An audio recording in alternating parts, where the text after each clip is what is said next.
হঠাৎ খুব টাকার প্রয়োজন হলে ইখলাস 21 বার পড়ুন, টাকার ব্যবস্থা হয়ে যাবে। আপনার যত টাকার প্রয়োজন ইনশাআল্লাহ হয়ে যাবে। শুধুমাত্র যখন আপনারা হঠাৎ দেখবেন যে টাকার প্রয়োজন হবে, সে সময় আপনারা শুধুমাত্র সূরা ইখলাসটি পড়বেন। এই আমলের নিয়মে 21 বার। আর আপনাদের আমলটি করার সময় যে সূরা ইখলাস পড়তে হবে, সেই সাথে আরো একটি ছোট্ট অক্ষরের দোয়া রয়েছে, সেই দোয়াটিও পড়তে হবে। তো আপনাদের শুধুমাত্র সূরা ইখলাস এবং এই আমলটির জন্য ছোট্ট একটি অক্ষরের দোয়াটি পড়তে হবে। তাহলে আপনারা যখন সূরা ইখলাস 21 বার পড়বেন এবং এই আমলটির দোয়া পড়বেন, তো তখনই দেখবেন যে আপনাদের কাছে টাকার ব্যবস্থা হয়ে গেছে। আপনাদের কাছে টাকা আসতেই থাকবে, আপনারা নিজেও তা বুঝতে পারবেন না। বন্ধুরা, ভিডিওটি শুরু করার আগে আসুন একটু প্রার্থনা করি। হে আল্লাহ, আমাদের হালাল ধন সম্পদ দান করুন। যারা হালাল ধন সম্পদ পেতে চান সকলেই কমেন্টে লিখুন আমিন, এবং এই ভিডিওটিতে একটি লাইক দিন, এবং যারা চ্যানেলটিকে সাবস্ক্রাইব করেননি চ্যানেলটিকে সাবস্ক্রাইব করুন। এই ভিডিও লাইক টার্গেট 10,000, তাই সকলেই ভিডিওটিকে লাইক দিয়ে দিন। তো চলুন ভিডিওটি শুরু করা যাক।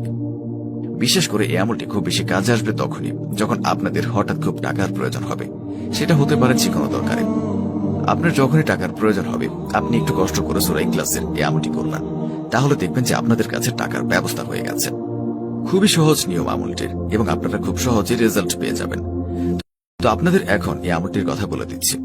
এই আমলটি আপনারা ছেলে মেয়ে সকলেই করতে পারবেন, এবং এর সাথে সাথে ছোট বড় সকলেই করতে পারবেন। যদি আপনারা এই আমলটি দ্বারা এই আমলটি করে খুব তাড়াতাড়ি টাকার রেজাল্ট পেতে চান, যখন আপনাদের টাকার দরকার সেই সময় টাকা পেতে চান, তাহলে কিন্তু আপনারা এই ভিডিওটি অবশ্যই মনোযোগ দিয়ে দেখবেন।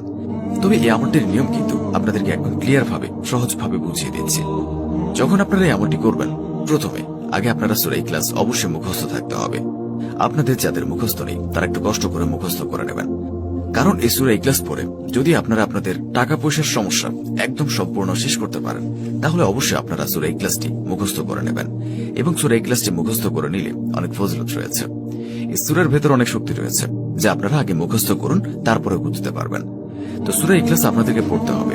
তো তখন আপনারা অবশ্যই এই আমলটি করার জন্য শুদ্ধভাবে সূরা ইখলাসটি পড়বেন।